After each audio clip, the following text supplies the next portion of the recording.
Ako si Andrea, ang operator ng machinery dito sa Ojon 2. Nagamit ito ng isang araw na may 22 meters. Ito po yung printer head. Ang huling kulay po nitong white, November 2023. Ito naman pong color, July 2024. Ito naman yung copy na may 60% good condition pa po. Head clean.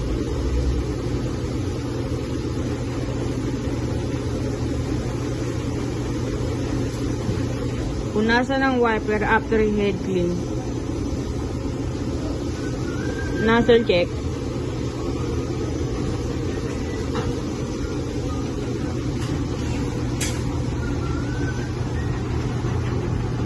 Ang huling bulit po ng damper, October 2023. Ang waste tank po, nalinis ng isang araw.